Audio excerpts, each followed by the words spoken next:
IFRS 3 is an international financial reporting standard. It deals with business combinations.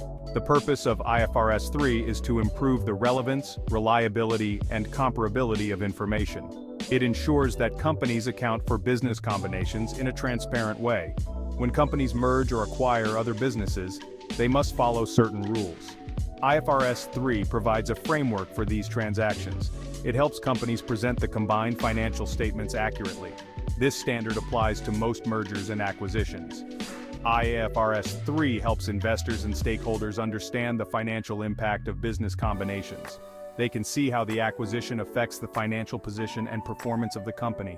This transparency is crucial for making informed decisions.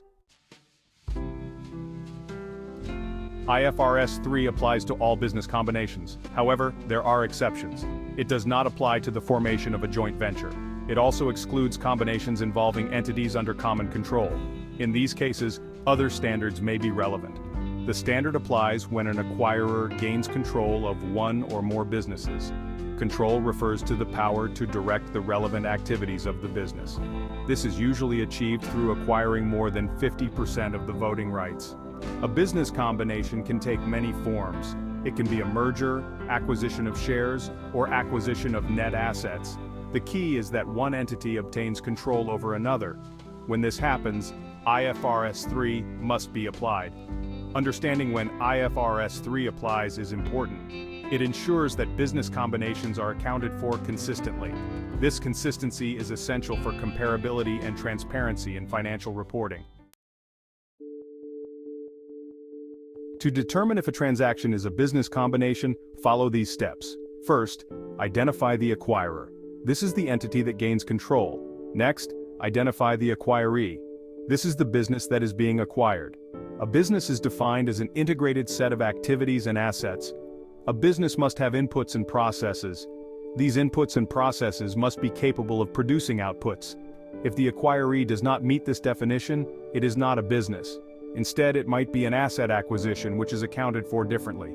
To confirm a business combination, assess the transaction. Look at the terms and conditions. Determine if the acquirer gains control over the acquiree. Control is usually indicated by the power to govern financial and operating policies. Understanding these steps is crucial. It helps determine if IFRS 3 applies. This ensures proper accounting treatment and transparency in financial reporting. The acquisition method is used to account for business combinations. The first step is identifying the acquirer. The acquirer is the entity that obtains control over the acquiree. This is usually the entity that transfers cash or other assets. Identifying the acquisition date is the next step. This is the date when the acquirer gains control of the acquiree. It is usually the closing date of the transaction. Control is achieved when the acquirer can direct the relevant activities of the acquiree. Once the acquirer and acquisition date are identified, the acquirer must recognize and measure the identifiable assets acquired. It must also recognize and measure the liabilities assumed. This is done at their acquisition date fair values. The acquisition method ensures that the financial statements reflect the new combined entity accurately. It provides a clear picture of the assets and liabilities of the combined entity. This transparency is crucial for stakeholders and investors. Section 5. Recognition and measurement of assets and liabilities. The acquirer must recognize the identifiable assets acquired and liabilities assumed. This is done at their acquisition date fair values. Fair value is the price to sell an asset or transfer a liability. There are exceptions to the fair value measurement principle. Deferred tax assets and liabilities follow IAS 12. Contingent liabilities are recognized if reliably measured. Understanding these principles ensures accurate financial statements. Section 6. Identifying and measuring goodwill and non-controlling interests. Goodwill is the excess of acquisition cost over the fair value of identifiable net assets. It represents future economic benefits from non-identifiable assets. Measure goodwill by calculating the total consideration transferred. Add the fair value of any non-controlling interest. Subtract the fair value of identifiable net assets. Non-controlling interests are equity in a subsidiary not attributable to the parent company. They are measured at fair value or proportionate share of identifiable net assets. Understanding these concepts ensures accurate financial statements. Section 7. Business combinations achieved in stages. Business combinations can be achieved in stages. This means the acquirer obtains control over the acquiree in multiple steps. Each step involves acquiring additional equity interests. The acquisition method still applies to these transactions. In a staged acquisition, the acquirer must remeasure its previously held equity interest. This is done at its acquisition date fair value. Any gain or loss arising from this remeasurement is recognized in profit or loss. The total consideration transferred includes the fair value of the previously held equity interest. This is added to the fair value of the additional interest acquired. The combined amount is used to calculate goodwill. Understanding staged acquisitions is important. It ensures that each step of the acquisition is accounted for correctly.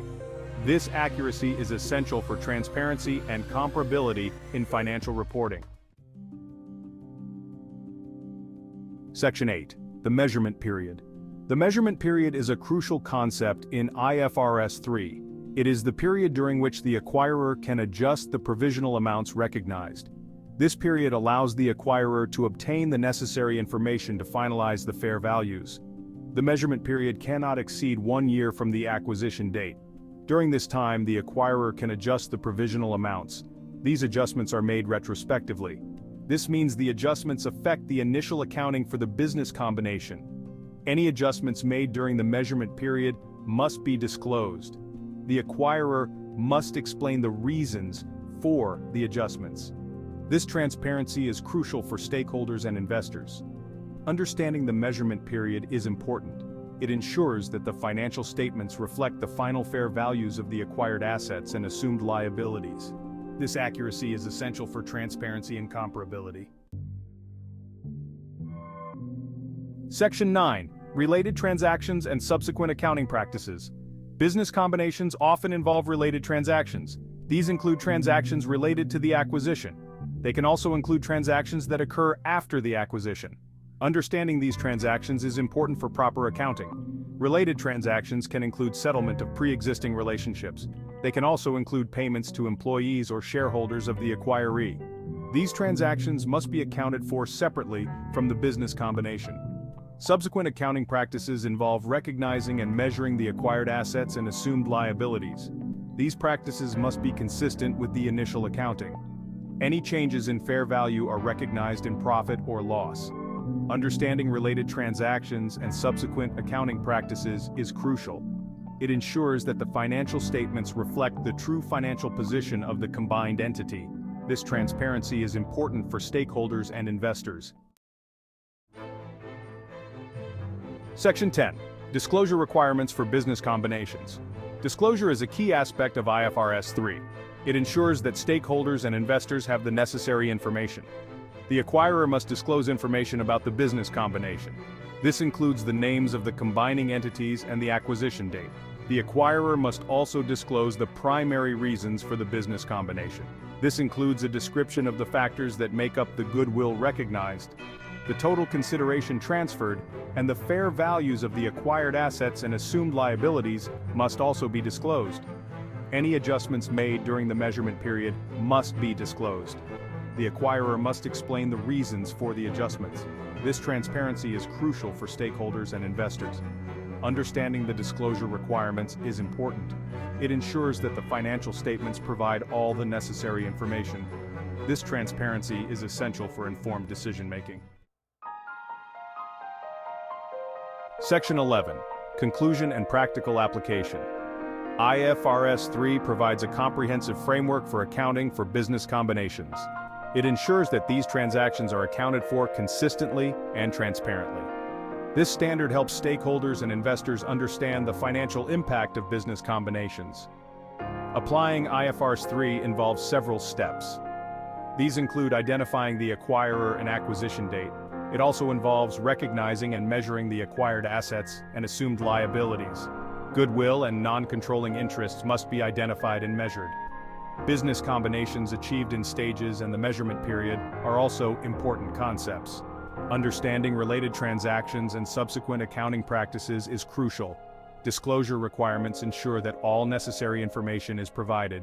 In conclusion, IFRS 3 is essential for transparent and consistent accounting of business combinations. By following this standard, companies can provide accurate and reliable financial information. This transparency is crucial for stakeholders and investors.